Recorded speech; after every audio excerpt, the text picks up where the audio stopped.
اعوذ باللہ من الشیطان الرجیم، بسم اللہ الرحمن الرحیم۔ خواتین و حضرات، ہم سورہ اعراف کی آیت 46 سے درس کی ابتدا کر رہے ہیں۔ اس سے پیچھے جنت اور دوزخ کی تصویر تھی۔ قرآن مجید کو اگر آپ اس کے نظم کی رعایت سے دیکھیں تو وہ اس طرح کی تصویریں جگہ جگہ سامنے لے آتا ہے۔ وہاں کیا معاملہ ہوگا، کیا تو تکار ہوگی، کیا خوشی ہوگی، کیا بشارت کے موقع ہوں گے، کیا شکر گزاری کے کلمات لوگوں کی زبان پر ہوں گے۔ اس سے در حقیقت ایک واقعہ ہے جو بالکل ممثل ہو کر ہمارے سامنے آتا ہے۔ اسی ذیل میں اب یہ فرمایا ہے کہ جب یہ دونوں گروہ نمایاں ہو جائیں گے، یعنی جنت کے لوگ اور دوزخ کے لوگ، وَبَيْنَهُمَا حجاب، ان دونوں گروہوں کے درمیان پردے کی دیوار ہوگی۔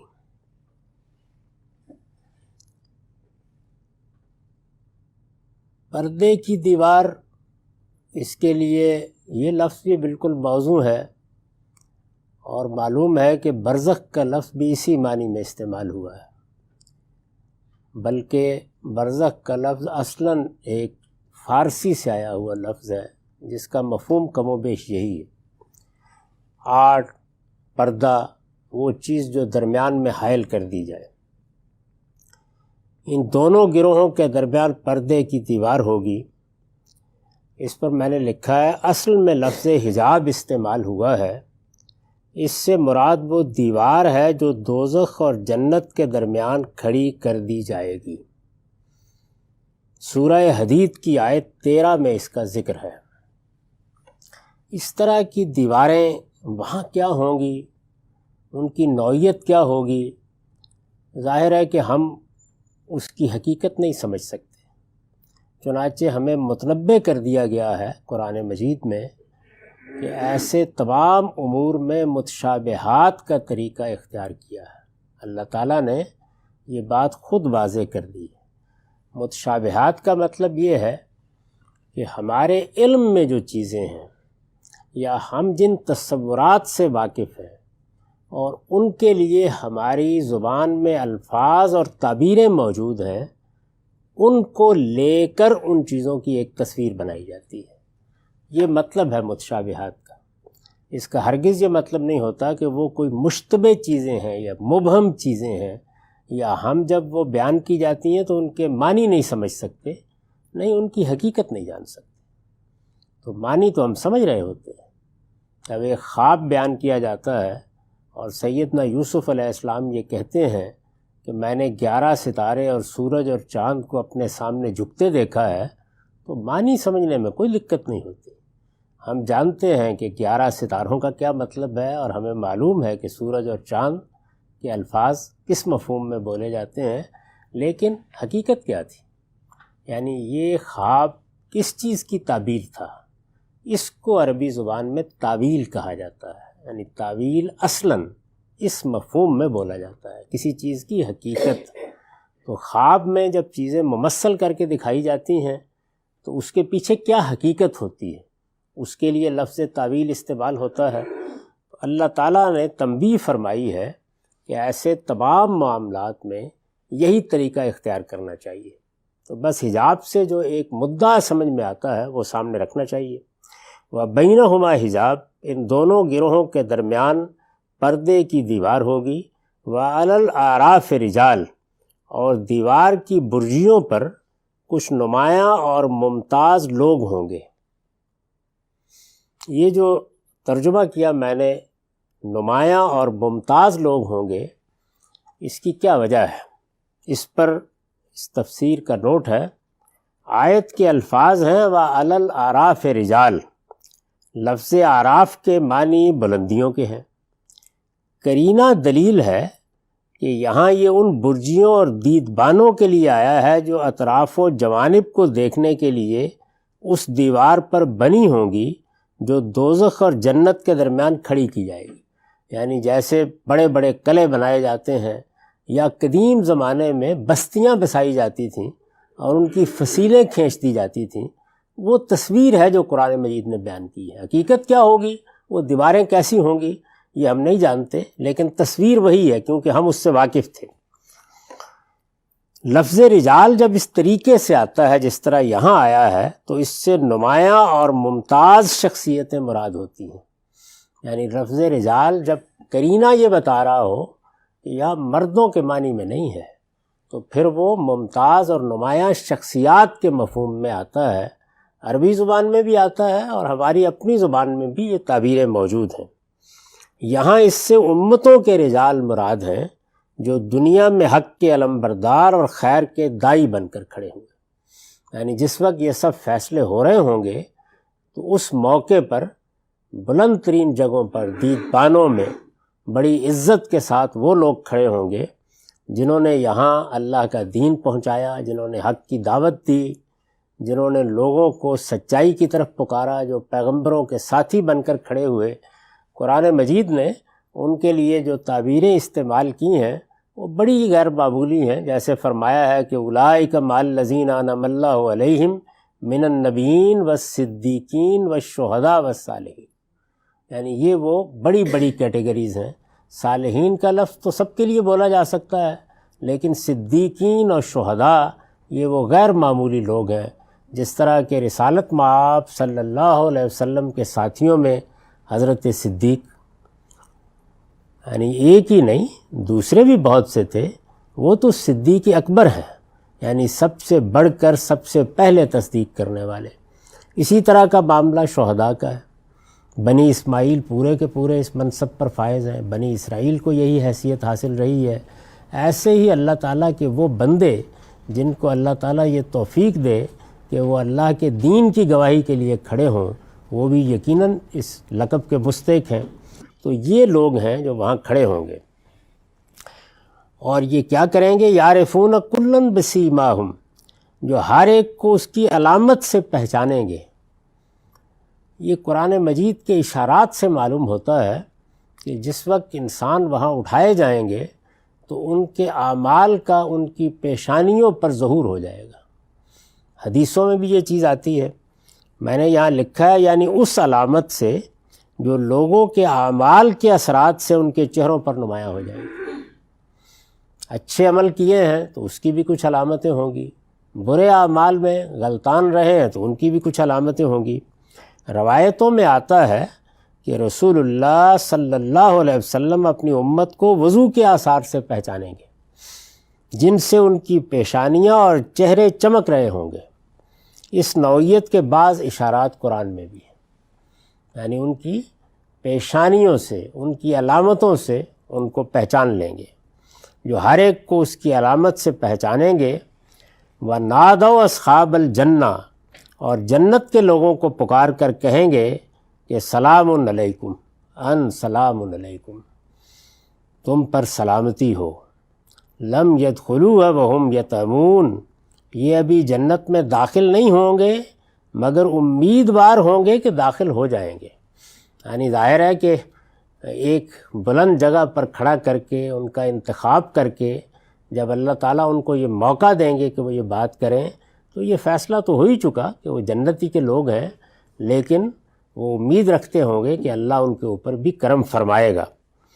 یہ جو الفاظ استعمال کیے ہیں قرآن مجید نے، ان پر میں نے لکھا ہے یہ الفاظ ان کی ذہنی کیفیت کے لحاظ سے استعمال ہوئے ہیں کہ یہ سارا اعزاز و اکرام دیکھنے کے باوجود اپنی تواضع اور فروتنی کے سبب سے، یعنی جو عاجزی ایک بندہ مومن میں ہونی چاہیے، وہ یہی سمجھ رہے ہوں گے کہ پروردگار کا فیصلہ جب تک صادر نہیں ہو جاتا اس کی رحمت کی امید ہی کی جا سکتی ہے۔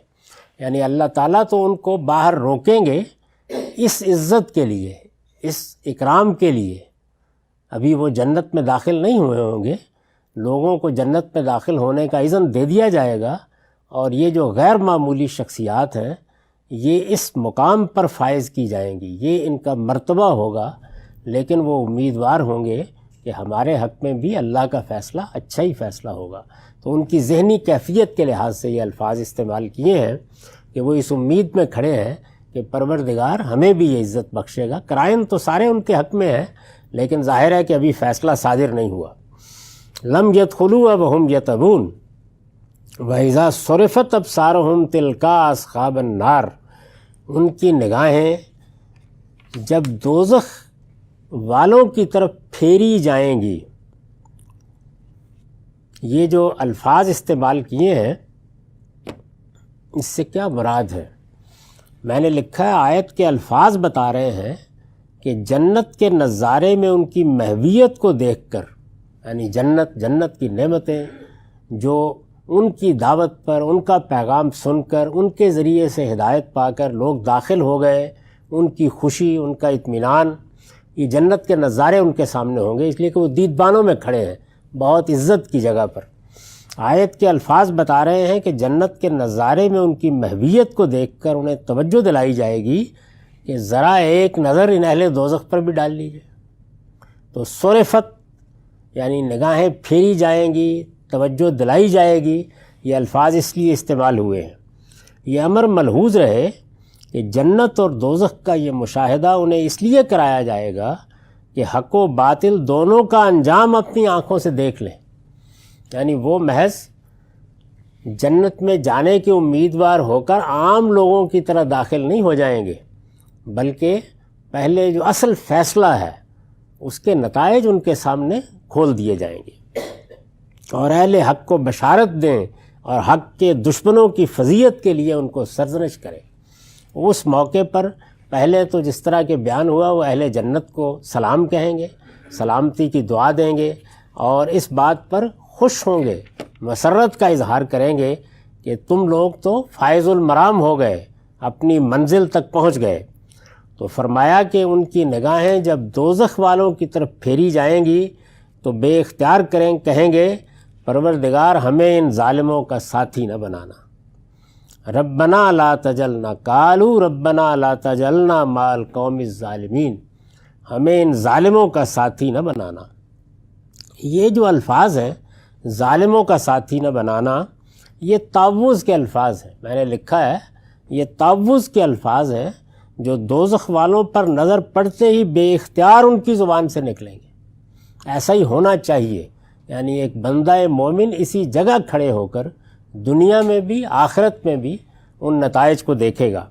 ان سے جہنم کے مناظر کی ہولناکی بھی ظاہر ہوتی ہے، اور وہ کمال خشیت بھی جس کے ساتھ وہ ان مناظر کو دیکھ رہے ہوں گے۔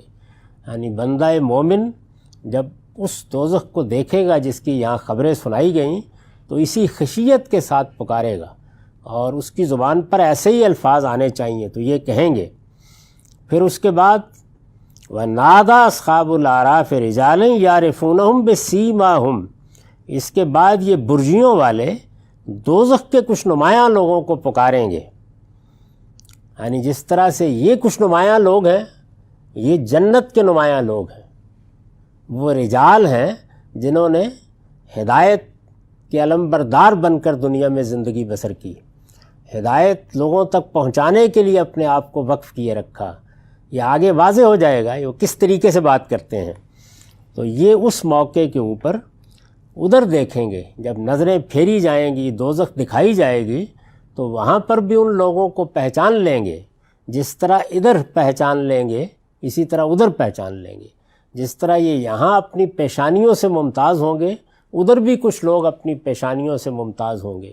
اعمال کے اثرات جس طرح نیکی اور خیر کو پیشانی کے نشان میں بدل دیں گے، اسی طرح برائی میں بھی یہی صورتحال ہوگی۔ تو یہ جو تعوذ کے الفاظ وہ کہیں گے، اس کے بعد یہ پکاریں گے، کن کو پکاریں گے؟ وَنَادَى أَصْحَابُ الْأَعْرَافِ رِجَالًا، اس کے بعد یہ برجیوں والے دوزخ کے کچھ نمایاں لوگوں کو پکاریں گے، يَعْرِفُونَهُمْ بِسِيمَاهُمْ، جنہیں یہ ان کی علامت سے پہچانتے ہوں گے۔ یہی تعبیر وہاں آئی، یہی تعبیر یہاں آئی۔ پکار کے کہیں گے قَالُوا مَا أَغْنَىٰ عَنْكُمْ جَمْعُكُمْ وَمَا كُنْتُمْ تَسْتَكْبِرُونَ، یہ ان سے کہیں گے تمہارے کیا کام آئے تمہارے جتھے اور تمہارا وہ تکبر جو تم کرتے رہے تھے۔ یعنی یہ گویا فضیحت تنبیہ اس موقع پر کریں گے اور یہ کہیں گے۔ یہاں پر بھی آپ دیکھیے کہ وہی لفظ رجال استعمال ہوا ہے، یعنی وہاں استعمال ہوا ہے ان ممتاز لوگوں کے لیے جن کو اللہ تعالیٰ یہ اعزاز بخشے گا، جو اس موقع کے اوپر گویا جنت کے سب لوگوں میں آگے بڑھ کر ان کے ہادی اور رہنما کی حیثیت سے کھڑے ہوں گے۔ یہاں پر بھی یہی صورتحال ہے، وہی لفظ استعمال ہوا ہے۔ چنانچہ میں نے لکھا ہے یہاں بھی اصل میں وہی لفظ رجال ہے جس کے بارے میں ہم اوپر بیان کر چکے ہیں کہ یہ جب اس طریقے سے آتا ہے جس طرح ان آیتوں میں آیا ہے تو اس سے کسی گروہ یا جماعت کے بڑے اور نمایاں لوگ مراد ہوتے ہیں۔ یہ خود قرآن مجید نے آگے واضح کر دیا ہے کہ کس مدعا کو سامنے رکھ کر یہ لفظ استعمال کیا جا رہا ہے۔ آگے وضاحت ہے کہ ان کی علامتیں انہیں دوسروں سے ممتاز کر دیں گی، لہٰذا پہچانے جائیں گے۔ یعنی دوزخ میں جم غفیر تو نہیں پہچانا جائے گا، نمایاں لوگ ہی ہوں گے، لہٰذا پہچانے جائیں گے کہ یہ فرعون ہے، یہ ابو جہل اور ابو لہب ہے، اور یہ فلاں اور فلاں ہے۔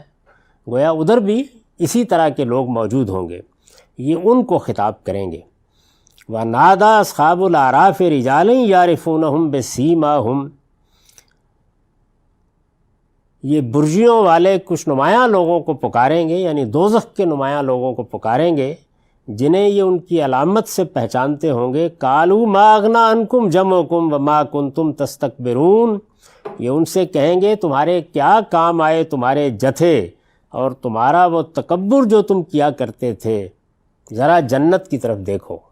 یہ مضمون مقدر ہے، اور کہیں گے هَٰؤُلَاءِ الَّذِينَ أَقْسَمْتُمْ لَا يَنَالُهُمُ اللَّهُ بِرَحْمَةٍ، کیا یہی ہیں وہ لوگ جن کے بارے میں تم قسمیں کھا کر کہا کرتے تھے کہ یہ اللہ کی کسی رحمت کے مستحق نہیں ہو سکتے۔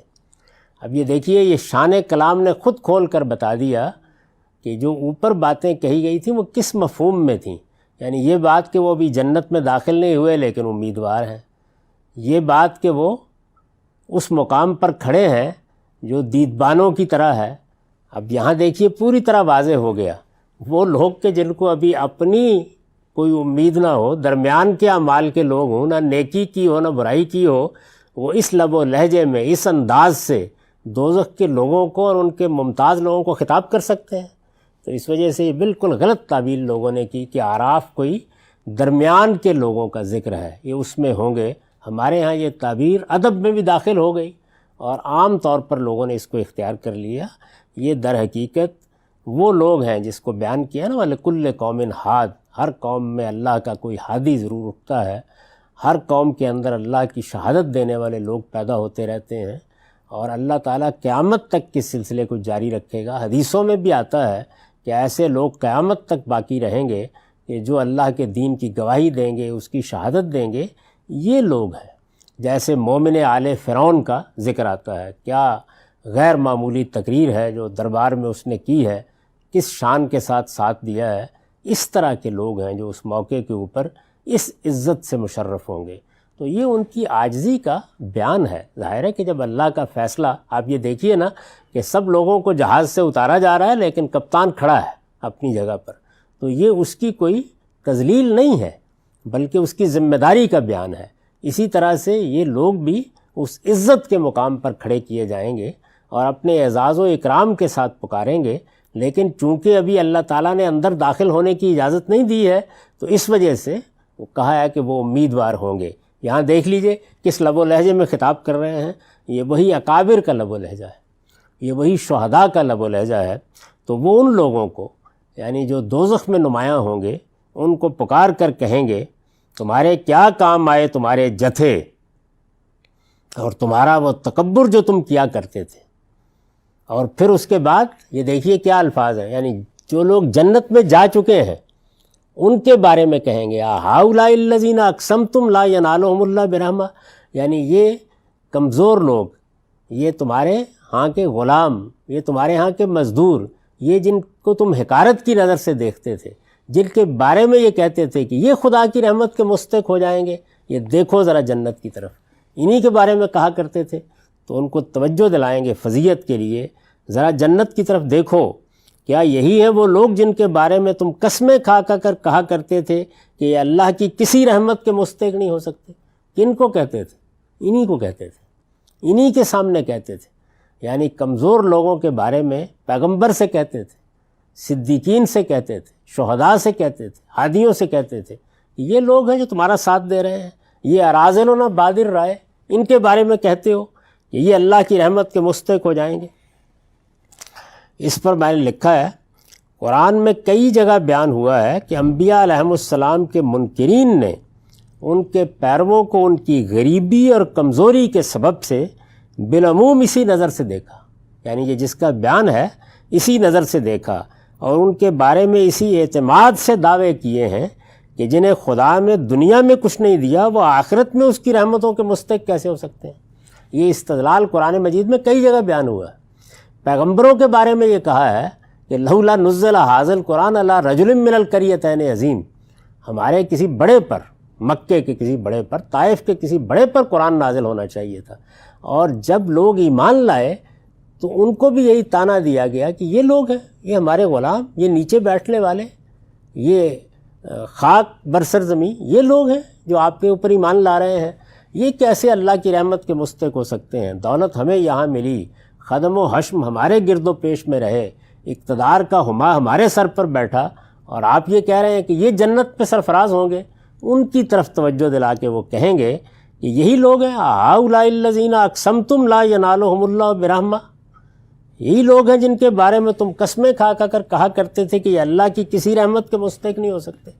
یہ کہہ کے اب دیکھیے وہ کیا کہہ رہے ہیں، وہ جنت کے لوگوں کی طرف متوجہ ہوں گے، ادخلوا الجنت لا خوف علیکم ولا انتم تحزنون، جنت کے لوگوں تم اپنی اس جنت میں داخل رہو، اب نہ تمہارے لیے کوئی خوف ہے اور نہ تم کبھی غمزدہ ہوگے۔ یہ جب کلام آخر تک پہنچا تو بالکل واضح ہو گیا کہ یہ کن لوگوں کا ذکر ہو رہا ہے۔ عام طور پر ایسا ہوتا ہے کہ جب آپ کلام کے مضمرات کے اندر داخل نہیں ہوتے اور اس کو اس کے آخر تک نہیں دیکھتے تو چند ظاہری چیزوں کی بنیاد پر یہ فیصلہ کر لیتے ہیں کہ یہ کون لوگ ہیں۔ تو یہ اصل میں شہداء ہیں، یہ اصل میں صدیقین ہیں، یہ وہ ممتاز ترین لوگ ہیں جو اس موقع کے اوپر اس عزت کے مستحق ہوں گے، اور اس موقع پر اہل جنت کو بھی بشارت دیں گے۔ ذرا دیکھیے جا ادخلوا الجنہ لا خوف علیکم ولا انتم تحزنون، کوئی خوف نہیں، کوئی اندیشہ نہیں۔ جن لوگوں کو ابھی یہ پتہ نہیں کہ ہمارا انجام کیا ہونے والا ہے، وہ یہ باتیں کہیں گے، اس طریقے سے خطاب کریں گے، اس طریقے سے ابو جہل اور ابو لہب کو مخاطب کر کے کہیں گے۔ تو کلام اپنے در و بس سے اور اپنے تدریجی ارتقاء سے واضح کرتا ہے، اور اس کو قرآن مجید کے فہم میں بطور ایک اصول کے سامنے رکھنا چاہیے۔ یعنی بعض اوقات یہ ہوتا ہے کہ کلام کے مضمرات پیچھے سے اگر آپ متعین نہ کریں تو آپ کھو بیٹھتے ہیں، اور بعض جگہوں پر ایسا ہوتا ہے کہ اس کے تدریجی ارتقاء کو اگر آخر تک نہ لے جائیں تو پھر بعض ظاہری چیزوں سے آپ دھوکہ کھا جاتے ہیں۔ تو اس کے اندر اتر کر اس کو دیکھنا چاہیے۔ میں نے تو یہاں اس کا خلاصہ کر دیا ہے، اور اس تفسیر میں میرے پیش نظر بھی یہی ہے، لیکن اس کے تفصیلی استدلال کو ہر پہلو سے اگر دیکھنا ہے تو اس کے لیے استاذ امام کی تدبر قرآن میں بحث دیکھ لیجیے۔ بہت وضاحت سے انہوں نے تمام آراء کو سامنے رکھ کر یہ بتایا ہے کہ اصحاب الاعراف سے کیا مراد ہے۔ یہ اس لیے میں نے توجہ دلائی کہ عام رائے یہ ہے کہ اصحاب الاعراف کا مطلب ہے کہ ایک تو جنت کے لوگ ہیں، ایک دوزخ کے لوگ ہیں، اور ایک وہ ہیں کہ جو ابھی اس کا انتظار کر رہے ہیں کہ ان کے بارے میں کوئی فیصلہ کیا جائے، کیونکہ ان کے اعمال نہ ادھر کے ہیں نہ ادھر کے ہیں، گویا درمیان کے لوگ ہیں۔ تو یہ درمیان کے لوگ نہیں ہیں، یہ ممتاز ترین لوگ ہیں۔ یہ وہ لوگ ہیں کہ جن کو اللہ تعالیٰ نے اس دنیا میں یہ توفیق دی کہ یہ اللہ کے دین کے علمبردار بن کے کھڑے ہوں، یہ اس کی دعوت کے علمبردار بن کے کھڑے ہوں، وہ یہ بیان فرمایا۔ اس میں ایک اور چیز بھی جان لیجئے، یہ جو الفاظ آئے ادخلوا الجنہ، اب پیچھے بیان ہو چکا ہے کہ لوگ جنت میں داخل ہو گئے ہیں، یعنی عام لوگوں کو اذن مل گیا ہے کہ جائیے آپ اپنے اپنے ٹھکانے پہچان لیجئے، اور یہ پھر ان کو کہہ رہے ہیں ادخلوا الجنہ۔ اس سے آپ عربی زبان میں فعلوں کے استعمال کو سمجھ سکیں گے، اس میں بڑی غلطیاں ہوتی ہیں۔ قرآن جس عربی میں نازل ہوا ہے اس میں افعال بالکل ابتدائی مفہوم میں استعمال ہوتے ہیں، جیسے استعمال ہوا یا ایھا الذین آمنوا آمنوا، فعل کے ادعا کے لیے استعمال ہو جاتے ہیں، یعنی مطلب یہ نہیں ہے کہ ایمان لائے، ایمان کا دعویٰ کیا، فیصلے کے لیے استعمال ہو جاتے ہیں۔ یہاں پر فعل پر ثبات و استقامت کے لیے استعمال ہو گئے۔ یہ بالکل وہی اسلوب ہے جو آپ اہدنا الصراط المستقیم میں، یعنی اگر ہدایت نہیں ہے تو ہدایت دے، ہے تو اس پر ثبات اور استقامت عطا فرما۔ تو یہ مدارج کے لحاظ سے استعمال ہوتے ہیں. چنانچہ میں نے یہاں لکھا ہے اصل میں لفظ ادخلوا آیا ہے، یہ اپنے ابتدائی معنی میں نہیں ہے، یعنی داخل ہونے کے معنی میں نہیں ہے، بلکہ تمکن و استقرار کے مفہوم میں ہے. داخل ہو کر وہاں ثبات حاصل کرنا، خوشی سے رہنا، اس مدعا کو ادا کرتا ہے. یہ دیکھیے اس کی مثال قرآن مجید میں سورہ یوسف کی آیت ادخلوا مصر انشاءاللہ آمنین، بھائی بھی اور والدین بھی دونوں مصر میں آ چکے ہیں، داخل ہو چکے ہیں، یعنی وہ سارا مرحلہ بھی گزر گیا ہے جس میں وہ سجدہ ریز ہوئے، جہاں ان کو عزت و اکرام کے ساتھ ان کا استقبال کیا گیا. اس کے بعد کہا ادخلوا مصر انشاءاللہ آمنین، یعنی اب مصر میں داخل رہو، بیٹھو، اب جاؤ اب اس میں. تو یہ اس مفہوم میں ہے. میں بھی یہی مفہوم ہے. مطلب یہ ہے کہ خدا نے تمہیں جنت سے سرفراز فرمایا ہے، تم اس میں سرفراز رہو، تمہارے لیے اب نعمت ہی نعمت ہے. یعنی داخل رہو، سرفراز رہو، اس نعمت سے بہرہ یاب ہوتے رہو. فعل اپنے اس مفہوم میں آیا ہے. تو اس کو آپ زبان کے اصطلاحی مفہوم میں اس طرح ادا کریں گے کہ فعل یہاں اپنے ابتدائی معنی میں نہیں بلکہ تمکن و استقرار فعل کو بیان کرتا ہے. اور عربی زبان میں فعل کے یہ سارے پہلو ملحوظ ہوتے ہیں، ان کو اہل علم کو سامنے رکھنا چاہیے. ارشاد فرمایا کہ وہاں تمہارے لیے نہ کوئی خوف ہے نہ تم کبھی خوفزدہ ہوں گے. یہ جو دو تعبیریں استعمال کرتا ہے قرآن مجید، ان کا مدعا سمجھ لینا چاہیے. خوف ہمیشہ مستقبل کے لیے استعمال ہوتا ہے، یعنی آگے کا اندیشہ، معلوم نہیں کل کیا ہوگا. اور حزن جو کچھ ہو چکا ہوتا ہے اس پر غم کو بیان کرتا ہے. تو یہ گویا مستقبل اور ماضی دونوں کا احاطہ کر لیتا ہے. مدعا کیا ہے کہ نہ وہاں تمہارے لیے کوئی ماضی کا پچھتاوا ہوگا نہ مستقبل کا اندیشہ ہوگا. یہ جنت کی تعبیر ہے. قرآن مجید میں ہر جگہ یہ اسی مفہوم میں استعمال ہوا ہے. ہمارے ہاں جس طریقے سے بعض تعبیریں غلط معنی میں لے لی گئی ہیں، مثلا ولی کا لفظ، پورے قرآن مجید کو آپ پڑھ جائیے، کسی جگہ یہ لفظ کسی منصب کے لیے استعمال نہیں ہوا. یعنی جو بڑے مراتب ہیں ان کے لیے، جیسے میں نے ابھی عرض کیا، شہید کا لفظ ہے، ان کے لیے صدیق کا لفظ ہے، صالحین کے الفاظ ہیں. ولی کا لفظ ایک عمومی مفہوم میں قرآن میں استعمال ہوا ہے. اللہ کے حوالے سے ہو تو کارساز اور سرپرست کے مفہوم میں، بندوں کے لیے ہو تو دوست، تعلق رکھنے والے کے معنی میں. اور ہر آدمی جو تقوی اختیار کرتا ہے، اللہ کی بندگی اختیار کرتا ہے، اس کو آپ یہی کہیں گے. عربی زبان کا عام لفظ ہے، یعنی نبی کی طرح کسی منصب کا بیان نہیں ہے، اس کو ہم نے ایک منصب کا بیان بنایا. اب جب قرآن مجید یہ کہتا ہے کہ الا ان اولیاء اللہ لا خوف علیہم ولا هم یحزنون، تو پہلے ایک اصطلاحی منصب ہمارے ذہن میں وجود میں آیا، اس کے بعد ہم نے اس ساری تعبیر کو دنیا سے متعلق کر دیا. درا حال ہے کہ یہ دنیا کی تعبیر نہیں ہے. دنیا میں کوئی بڑے سے بڑا شخص بھی نہ مستقبل کے اندیشوں سے اپنے آپ کو بچا سکتا ہے نہ ماضی کے پچھتاووں سے. جنت کی تعبیر ہے، یعنی جب وہاں آنکھ کھلے گی تو اللہ تعالیٰ یہ عظیم نعمت عطا فرمائے گا کہ ماضی کے پچھتاوے بھی ختم ہو جائیں گے اور مستقبل کے اندیشے بھی دم توڑ دیں گے. یہ لا خوف علیکم ولا انتم تحزنون جگہ جگہ استعمال ہوا ہے. اور جنت کی اصل تعبیر یہی ہے. اگر آپ غور کر کے دیکھیں تو ہماری جو دنیا کی زندگی ہے اس کے مقابل میں دو ہی جاندار، دو ہی غیر معمولی، دو ہی شاندار تعبیریں ہو سکتی تھیں جو اگر خالص فلسفے کی سطح پر آپ دیکھیں تو اختیار کرنی چاہیے. ایک یہ کہ جنت وہ جگہ ہے کہ جہاں نہ ماضی کا کوئی پچھتاوا باقی رہے گا نہ مستقبل کا اندیشہ. آپ 10 صفحے سیاہ کر دیں نعمتوں کو بیان کرنے کے لیے، آپ اس کے مقابل کی چیز نہیں لا سکتے. یعنی جو طمانینت، جو سکینت، جو حسن، جو اعتماد، جو زندگی کی مسرت اس کے اندر بیان ہوئی ہے، اس کا احاطہ الفاظ نہیں کر سکتے.